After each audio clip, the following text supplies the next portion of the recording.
el hijo invisible. Desde que tenía memoria, Lucas había sentido que en su casa existía una balanza que nunca se inclinaba a su favor. Sus padres, Ana y Ricardo, siempre tuvieron palabras de elogio para su hermano mayor, Martín, y una paciencia infinita para su hermana menor, Camila. Pero para él, solo quedaban los recordatorios de lo que hacía mal, y las comparaciones que lo hacían sentir como un actor secundario en su propia familia. La diferencia era evidente en los pequeños detalles. Si Martín sacaba buenas notas, había una cena especial en casa. Si Camila tenía un mal día, mamá la abrazaba y le preparaba su postre favorito. Pero cuando Lucas llegaba con un dibujo que había hecho en la escuela, solo recibió un «Ah, qué bien», antes de que el tema cambiara. Un día, durante la cena, Martín anunció con orgullo que había sido elegido para representar a la escuela en una competencia académica. Sus padres lo felicitaron con entusiasmo y prometieron celebrarlo el fin de semana. Camila, por su parte, se quejó de que su tablet no funcionaba bien, y en menos de una hora ya le habían encargado una nueva por internet. Lucas, con el nudo de siempre en la garganta, decidió probar suerte. Hoy el profesor dijo que mi redacción fue la mejor de la clase, dijo en voz baja.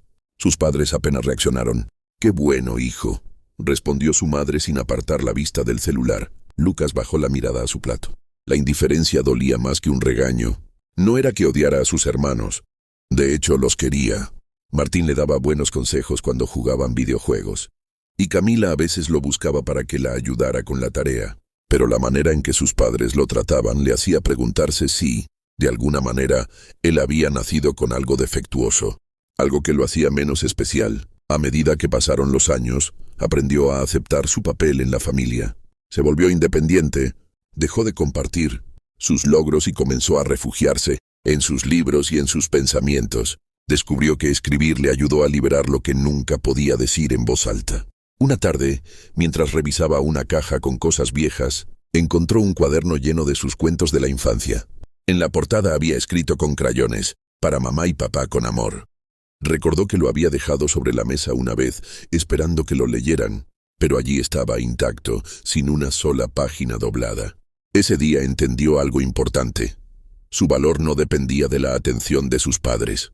Así que, en lugar de seguir esperando ser visto, decidió convertirse en alguien que se viera a sí mismo. Y esa fue la primera vez que se sintió realmente libre. El hijo invisible, parte 2. Los años pasaron y Lucas creció con la certeza de que si alguien iba a reconocer su valor, tendría que ser él mismo. Se refugió en los libros, en las historias que escribía a escondidas en su habitación, en los sueños que construía lejos de la indiferencia de su familia. Cuando terminó la preparatoria, sus padres estaban ocupados organizando la fiesta de graduación de Martín, quien acababa de terminar la universidad con honores. Camila, por su parte, recibió todo el apoyo posible para ingresar a la mejor escuela de arte. Lucas, en cambio, tuvo que averiguar solo cómo inscribirse en la universidad pública, cómo solicitar una beca y cómo conseguir un trabajo de medio tiempo para pagar sus gastos. No les reprochó nada. Para ese entonces ya había dejado de esperar algo de ellos. La vida universitaria le abrió puertas que jamás imaginó. Sus profesores notaron su talento para la escritura y lo alentaron a participar en concursos. Uno de sus cuentos ganó el primer lugar en un certamen nacional, lo que le permitió viajar por primera vez fuera de su ciudad.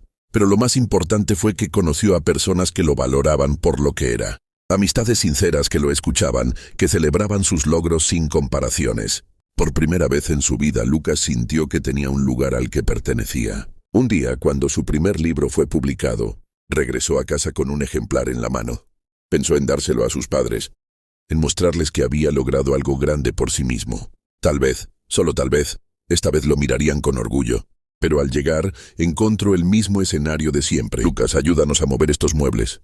Tu hermana necesita más espacio para su estudio de pintura», dijo su madre sin siquiera mirarlo. Lucas presionó el libro contra su pecho y sonriendo con tristeza.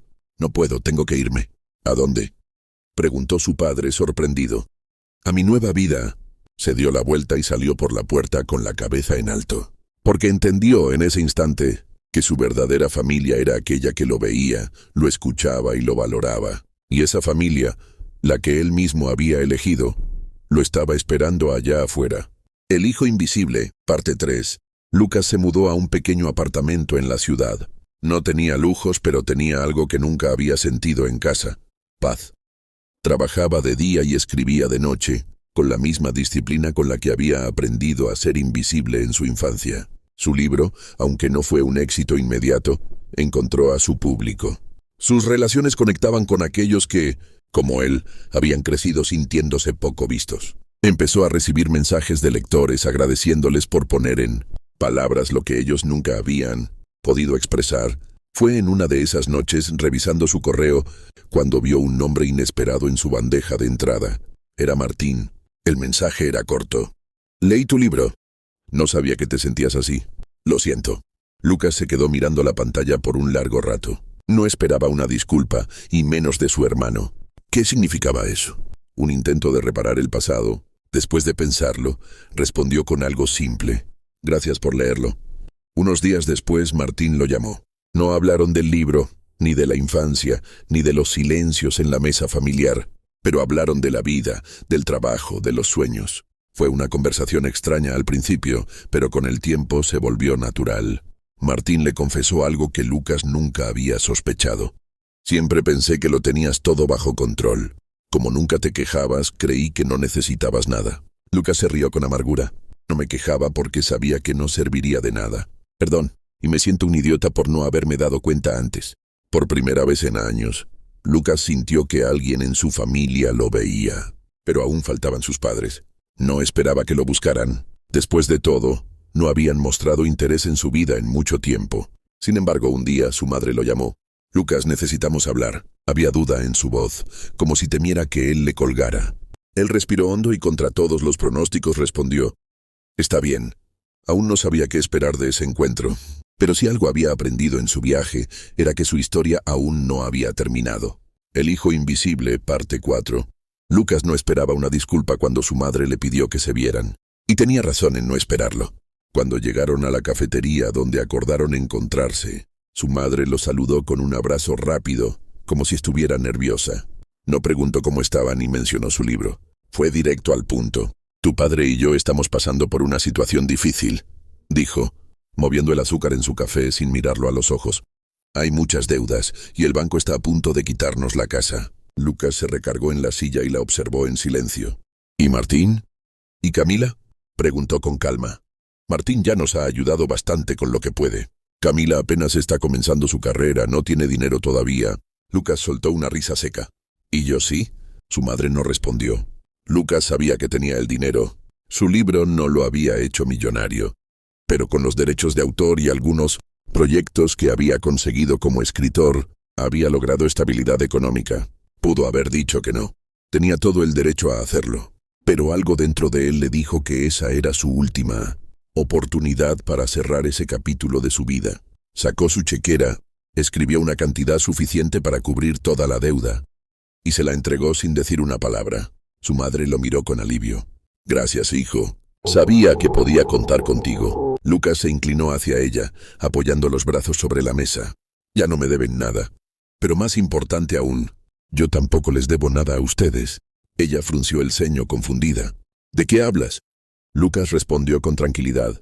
Toda mi vida intenté que me vieran, que me reconocieran, pero ya no lo necesito. No necesito su aprobación, ni su amor condicional. Lo que acabo de hacer no es para ganarme su cariño. Es solo un favor, si es el último. La expresión de su madre cambió. Parecía a punto de decir algo, pero no lo hizo. Lucas se levantó, dejó un billete para pagar el café y miró a su madre una última vez. Adiós, mamá, cuídate. Y se fue, sintiéndose más ligero que nunca. Sabía que no recibiría una llamada de agradecimiento. Sabía que probablemente sus padres seguirían viéndolo como alguien que simplemente debía ayudar. Pero a él ya no le importaba.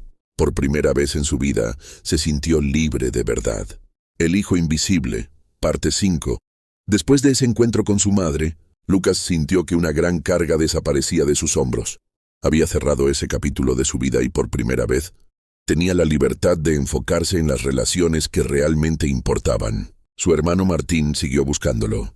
Al principio las conversaciones eran ocasionales, pero con el tiempo se volvían frecuentes. Descubrieron que tenían más en común de lo que creían. Martín le confesó que, a pesar de haber sido el favorito, también había sentido la presión de siempre, tener que cumplir las expectativas de sus padres. Nos educaron para hacer lo que ellos querían, dijo Martín una noche mientras compartían unas cervezas en el departamento de Lucas. Tú fuiste el único que logró ser quien realmente quería ser. Esa frase quedó en la mente de Lucas. Camila, por su parte, lo sorprendió un día llamándolo sin motivo alguno. Solo quería saber cómo estás, dijo con timidez. Fue una conversación breve, pero marcó el inicio de algo nuevo. Camila, a diferencia de Martín, aún estaba atrapada en la necesidad de complacer a sus padres, pero con el tiempo empezó a apoyarse más en Lucas. Le enviaba sus bocetos de arte para que él le diera su opinión. Y poco a poco, él se convirtió en el hermano con el que podía ser ella misma sin sentirse juzgada. Con el tiempo, los tres encontraron en su relación fraternal lo que nunca habían tenido. De sus padres, apoyo incondicional. Pero la vida de Lucas no solo cambió en el ámbito familiar. El amor llegó a su vida. Todo comenzó en una firma de libros. Estaba en una librería pequeña cuando una mujer se acercó con un ejemplar en la mano. Tenía el cabello rizado, ojos curiosos y una sonrisa que le parecía sincera. Hola, Lucas. No sabes cuánto me identifico con tu historia. Su nombre era Valeria. Había crecido en una familia donde también había sido ignorada y de alguna manera su libro la había ayudado a entender que su valor no dependía de los demás. Hablaron por unos minutos, pero hubo algo en su conexión que hizo que Lucas tomara una decisión impulsiva por primera vez en su vida. ¿Te gustaría tomar un café algún día?, preguntó. Ella sonrió. Pensé que nunca lo dirías. Lo que comenzó como una simple cita se convirtió en una historia de amor. Valeria era todo lo que Lucas no sabía que necesitaba. Comprensiva, fuerte y sobre todo alguien que lo veía por lo que realmente era. Con ella no tenía que demostrar nada.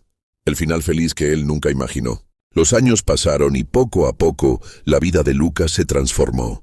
Se casó con Valeria en una ceremonia íntima, rodeado de sus verdaderos amigos y de sus hermanos, quienes ahora eran su familia más cercana. Cuando tuvo a su primer hijo, miró al pequeño en sus brazos y le prometió algo. Siempre sabrás cuántos vales. Nunca te haré sentir invisible. Esa fue la mayor victoria. Nos vemos en la siguiente historia. Si te gustó el video, dale like y suscríbete para seguir escribiendo increíbles historias. Saludos.